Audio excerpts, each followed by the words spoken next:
Joining me is Associate Dean of the Simon Wiesenthal Center, Rabbi Abraham Cooper. Welcome to the Media Line and thank you for taking the time. Well, thank you, Felice. Thanks for all you do in educating people across the Middle East and across continents, and helping to break down the kinds of barriers that help make possible the meetings that we've had in the last few weeks. Thank you for that. Very interesting meeting. You were just in Syria with President AlShara, with Reverend Johnny Moore. Expected or unexpected? I grew up with Syrian Jews in Brooklyn, New York. Their parents fled Assad Sr., or pretty much thrown out. And so I feel very close affinity to the Syrian Jewish culture and cuisine, by the way. Uh, Not in my wildest dreams that I ever think that in my lifetime I would be walking the streets of Damascus, Syria. So, um, what can you say? It's we used to say that every day is Purim. I think in our world now it's almost every hour on the hour. But I think we have to those of us who are committed to hopefully to a world where you don't have to worry about missiles coming over, during dinner time or the Seder or Shabbat lunch. We need, if there's a chance to make things a little bit better, change the paradigm to the extent that's possible, then we have to give those opportunities a chance. And I think for those of us who are involved, not representing governments, but sort of in the space of, say, uh, involved and committed citizens, and the term used these days of faith leaders. Uh, I, I have a very clear vision about why I went and what needs to be pursued from people like us, so that we don't get in the way of the professionals, quote unquote, but also to serve as to help kickstart and create some momentum in the right direction. Everyone is really wondering. This man was involved in terror, and all of a sudden, this man is becoming a world leader. Who did you meet? 3 weeks ago, Reverend Moore and I met just outside of the UN with the foreign minister of this government, and the reason why it took place there was the sanctions had not been lifted, and he, I think, can only travel a 5 mile radius from the United Nations.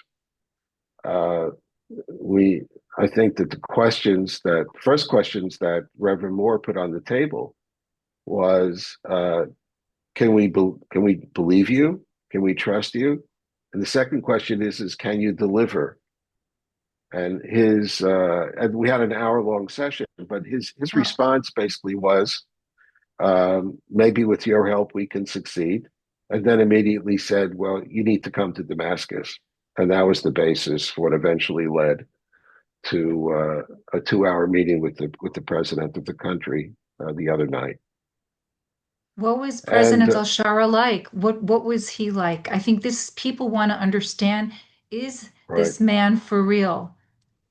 well, my comment about president is he's a unicorn because he is an Islamist, unabashed Islamist, but he's also an Islamist who's brought his wife to involve her in some public meetings, who was seen in public walking with her to dinner, holding her hand, um, and someone who has stated publicly that he's looking for, I think the term that's being used now is, you know, deconflicting the relationship between Syria and Israel.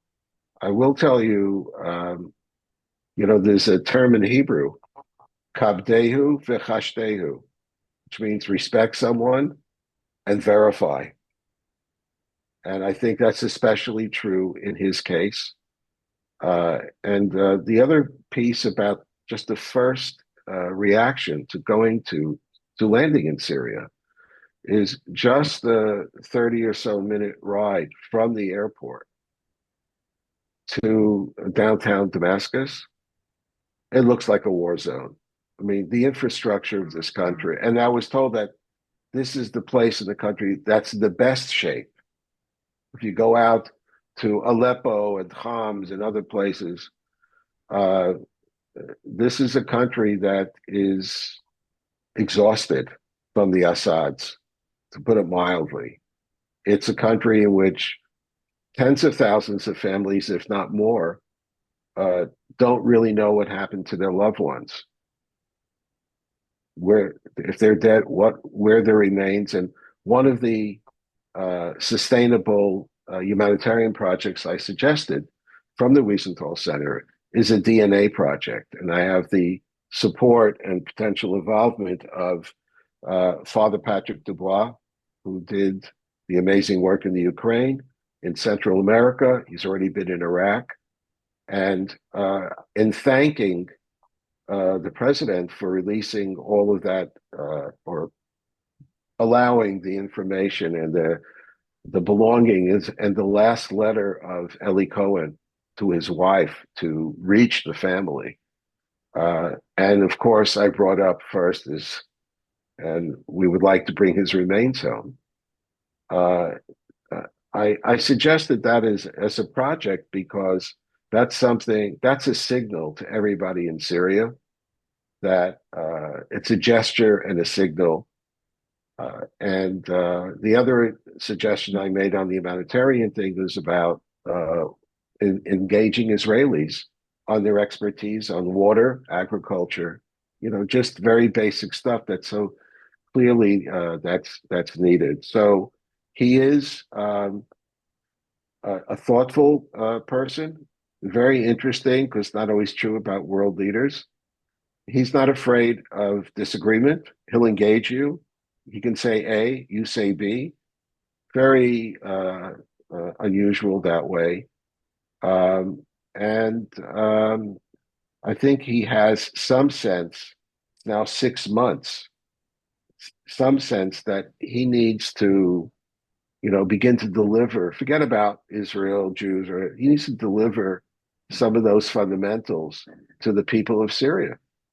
It's just, an absolute necessity. And then the other point that I would make after the 2 hours of discussion is, this sounds strange to you, but I'm going to quote the Chafetz Chaim.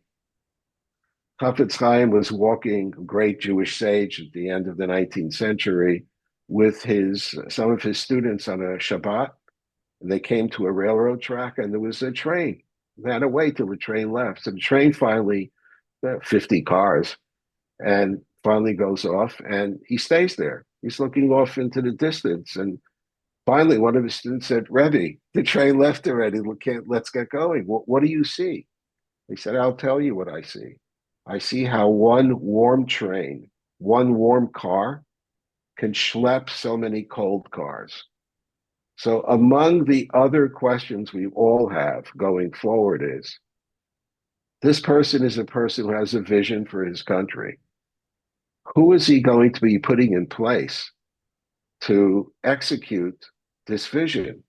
Are these people who have the same orientation, or are these folks who come to the table with some of them with similar MOs?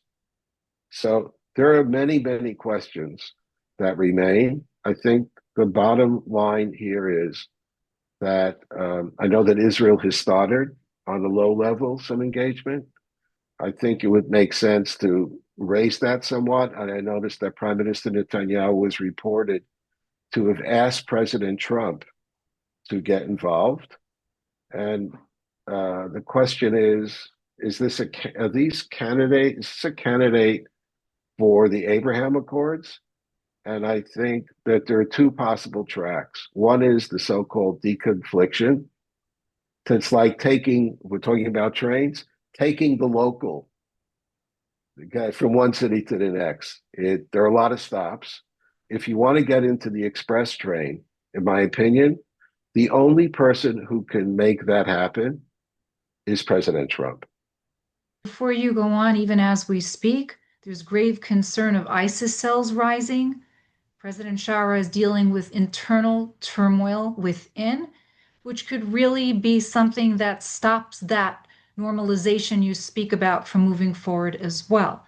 So I don't know that he has total control of what's happening within the framework of his own country. How would you feel in what you saw? And you walked there with a kippah on, with a skull cap on, which you could not do in Saudi Arabia, interestingly enough.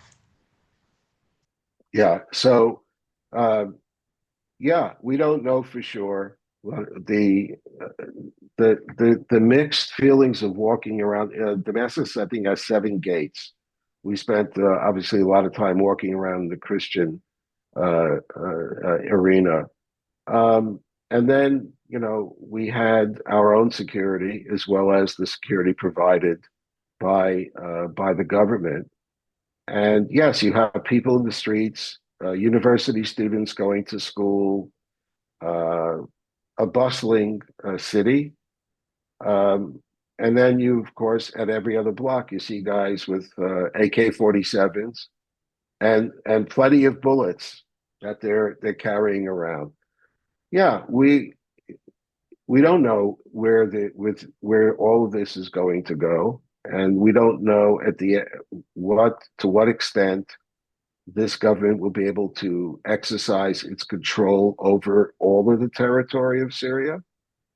Yeah, there are a lot of question marks, and we had also a lengthy meeting with 15 top Christian leaders representing all of the sects, all of the cities, and including a few who've been to Lebanon. And by the way, a few of them have also been to Jerusalem, came over privately to remark about that. Yeah, the that community is the Christians are there. They're important, and they have more questions than answers right now. It's 6 months in. They're still very, very concerned. These are life and death issues. I have two basic points. One on the geopolitical, even though I'm not involved on behalf of any government, but it is absolutely crucial to engage with this person. If at the end of the day his vision is sustained, then it could be a new day for Assyria and should be a new kind of relationship.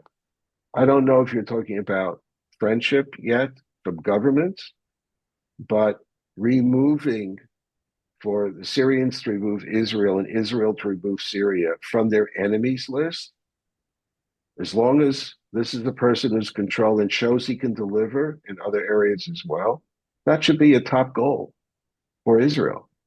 At the same time, is that going to be achievable? Is it going to be sustainable? I have to leave that to the political establishment of Israel. And also, we also understand if I was the general leading the situation in northern Israel right now, after the entire population had to be evacuated, I've had the opportunity on a few occasions to meet Kahalani, man who, with a couple of tanks. We know the blood-soaked Golan, etc.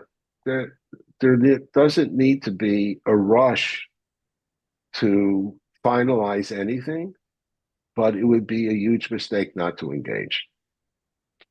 Did the president speak in English or did he speak in Arabic with a translator? He spoke in Arabic. I think he knows what I can see when I went up to speak to him. At the end, I presented him with two books of Psalms, one for his wife. Uh, so I think he understands English, but he was not rushed. He was quite measured. He spoke in detail and outlined in pretty straightforward terms what he has his list of concerns, and I'm sure that the Israelis have their list of concerns. We'll leave that to them. Look, you know me a long time, and you know that my approach is that politicians and diplomats sign treaties and set borders. People make peace. And I did mention in a meeting that uh, and I think the president mentioned it also. You had Egypt, you had Jordan. That's not the kind of peace that anyone is ultimately interested in. And in presenting one or two uh, projects, sustainable humanitarian projects that we want to help with, it's also a litmus test. You know, how you treat your minorities, your religious groups, uh, you know, will be one way of a litmus test to find out where things are heading or not heading. And also, one of the, as I said at the meeting, one of the benefits of having humanitarian projects that involve others is that you're also creating ambassadors from both sides towards peace. People working together, whether it's uh, trying to battle the desert with water, or whether it's a DNA project to helpfully give closure to thousands and thousands of Syrian families about the ultimate fate of their loved ones. These are the kinds of projects that they're not businessmen projects, but they are people to people projects. And what we know is that's one element of how you build trust. Faith leaders visiting each other is another area of how you build trust. But the bottom line, tough questions, and they are tough, going back to what Reverend Moore said at our very first meeting. Can you be trusted and can you deliver? To that end, there are the remains of American journalists Andrew Tice, Stephen Sotloff, who worked with us with the Media Line Yes. News Agency, and James Foley. Many are asking, are their remains going to be found and returned? I don't know if that question was raised. It's an important question. It is an important question, also, and you can add, of course, the Ellie Cohen, which is For something obviously sure, you I mentioned it. Yes. did raise, and in our meeting with the foreign minister, we raised the issue of Tyson and the others. My feeling is that although we didn't have time to drive by, the U.S. mission, not the embassy, but the mission now has an American flag flying. I think when the embassy opens, uh, and the steps that will lead to that kind of decision, and if in fact the president of the United States does re-engage, and by the way, don't leave out the other important figure here, the Secretary of State, who's also now in control of the USAID. So he's going to be a very, very important player. But I hate to keep coming back to this, but the only reason we landed up going and was because that President Trump, against the advice of every single advisor he had, decided to do away with the sanctions. It's interesting that following our first meeting in Washington, I had a previous meeting set with the U.S. mission to the United Nations. And as it turned out, I was the first people I briefed. And they have some savvy long-term professionals. And to a person, the diplomats, there was also a politician there, I'm not going to identify, who reacted differently, said, "Are you kidding us? Look what happened in Afghanistan. They promised us the world. We took care of the sanctions. And 4 weeks later, girls couldn't go to school anymore." So that's the establishment within the State Department. Uh, all the advisors said to the President of the United States, don't go down this path. He decided to do so. The Secretary of State is a savvy, experienced person on international affairs. I think he's also made sure that there's a linkage in practical ways before there will be other important and needed gestures for Syria. So I won't say that. I'll just say it this way: I have no idea if they know where any of these individuals' remains are, or if any of them are alive. But they must know people who do. So I think that for Americans and for the Jewish people and for the family of Eli Cohen, that should be continue to be at the top of the list. But from again, with this is not a person who denies his past. His worldview, his theological worldview, is that of someone who's an Islamist, but he's an Islamist who's talking a pretty serious game of, let's just call it, deconfliction, and also of signaling a completely different brand of Islamist in terms of his public presentation of looking for normalcy, looking to rebuild the society, saying he respects the different religious groups, and there'll be ways to find out uh, who do they put in charge of education in Syria. What kind of changes, if any, are coming to the curriculum? Are there the people in charge going to be Islamists who are going to say, well, I'm talking about public school, though, not religious education. Did you and Reverend Moore bring up these issues? We, in our meeting with him, the issues we raised were the humanitarian issues. And I think we were uh, all ears when he went into great detail about his vision for his country and also for the future of interaction with the state of Israel. It was 2 hours, closing close to midnight, um, and I think the signal we were sending also was that the next day we had a 2 hour meeting with the religious leaders of Syria. And we're going to be pursuing these relationships going forward, I would say, in parallel. And again, as someone who was the chair of the U.S. Commission on International Religious Freedom, maybe the most important takeaway from my 2 years is that it's a good idea when you're looking at human rights to look through the lens of religious freedom and tolerance. If you want to know the health or the future of a society, is you see how do the institutions and the people in power treat those groups. That will give you the best insight possible. And I think the other thing that came across is that everybody understands that the clock is ticking. It's 6 months now.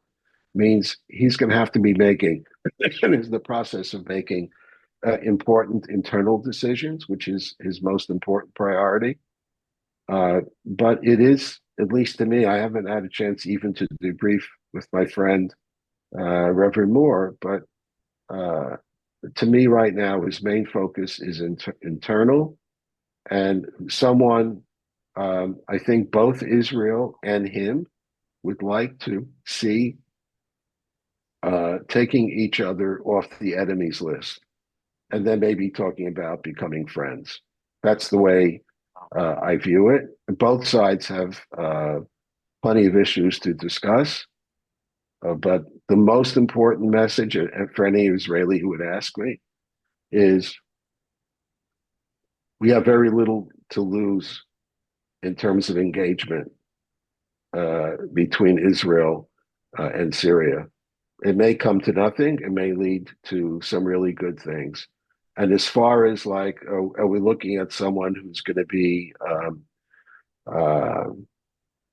rushing to the Abraham Accords? No, that's not a priority for him right now. However, if he and Bibi are in a room in the White House with President Trump, who knows what could happen? But left to their own devices, it'll be a process. Let's go back to Mohammed bin Salman, Crown Prince of Saudi Arabia, and that picture that everyone saw with President Trump and President AlShara and that meeting that took place in Saudi Arabia. Was that a pivotal moment in shaping what we're seeing right now? It's a really good question. I think when for anyone who takes a look and see what's going on now with Syria, they've got Erdogan, they've got MBS, They've got the Iranians, the Russians who are still smarting at being booted out, probably the Chinese. He's got, all of the big boys on the block hovering. Uh, but the most important personality of all is the President of the United States. Right. And I think that when you combine all of that, you're talking about a leader who's under enormous pressure. Because if he's going to, and of course, I left out probably not for a good reason, but I left out Doha. They have very deep pockets. They paid for an entire university. That's right smack in the middle of. So he's going to need help from everyone. But the most important lever here has to be the United States, because if the US doesn't engage in a significant way, then think about all those other players. He's back in the middle of the Middle East, and he becomes a pawn of all the power players in the Middle East. So I think, yeah, when you have someone with that background, uh, having the opportunity to be with MBS, that is a signal across the Arab world. It's also a signal to the President of the United States that maybe they need to take another look at this guy. And again, I don't blame the Israeli generals or people who are saying, "What, the Syrians? No, this it's not Syria's. He doesn't really control the whole territory, and how do we know we can trust anything someone like that is going to say?" I get all of it, but I'm in the I've always deeply respected, this also, a man by the name of Ehud Ya'ari. And Ehud Ya'ari is a great commentator, and he wrote an essay, I think about 4 months ago. He was the first one, and he usually gets people to follow, his view. He wrote this essay for the Washington Institute, in which he said we should be engaging this guy. We know about his background. I made a copy of his essay. I handed it to the foreign minister of Syria, and I said, "Here, read this," because, and I think Israel is sophisticated enough of a power, and Syria is serious enough of an adversary, and it's been, obviously, you have the Iranians who thought they had it made, using them as their launching pad. That it would be very important to upgrade the interaction and to see whether or not there's what to talk about. That decision is, you're talking about the power players. At Do best, you're you do talking you do here, you do you think it's we're influencers. one proxy down? No, I think they have some some contact already, but it's it's a pretty slow dance. And I think that it's in Israel's best interest to test the water a little bit more aggressively and to find out if a deal could be reached. I can't answer any of the questions about what Israel should and shouldn't do and what piece of territory to give back or not give back, and they have probably a better idea than anyone else, like how much of Syria does this person control? How safe did you feel? Well, I came back to Los Angeles, and what can I say? You've got your own problems in I, Los Angeles, I, Rabbi Cooper. yeah, I Uh, have to say the following: that in terms of yeah. security, of course, the government foreign ministry, the vehicle that I traveled in, I could have used Arnold Schwarzenegger to close the door. Um, but in addition to that, Reverend Moore and I arranged to have top flight private security. More than that, I won't say. That was just hovering. So I felt very comfortable. And, someone said, "So how did it feel going to the palace?"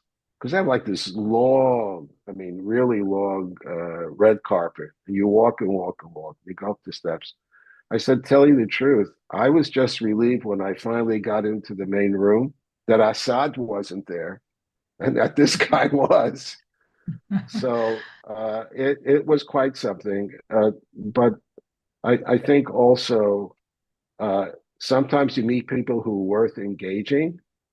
Yeah, it's worth the engagement, and I think that those of us who are representing no governments, but bring something to the table, not just talk, some practical suggestions. It's worth making the engagement there because think about that right now, Iran is not in. Think about Hezbollah, it's not in. There are other things going on that are not great, but right now, there's certainly enough for the diplomats and the strategic thinkers and the military folks to take another hard look at this. And especially as President Trump has the power to change things anyway, that maybe it's time to try to get a little bit ahead of that curve, eyes wide open, feet firmly planted on the ground. Rabbi Cooper, Associate Dean of the Wiesenthal Center, a very historic moment where you visited with Reverend Johnny Moore with President AlShara. Thank you for sharing and keep us posted and in the loop as usual. All the Thank you, best. Felice. God bless you. Congratulations on your important work at Media Line. Thank you. Bye bye.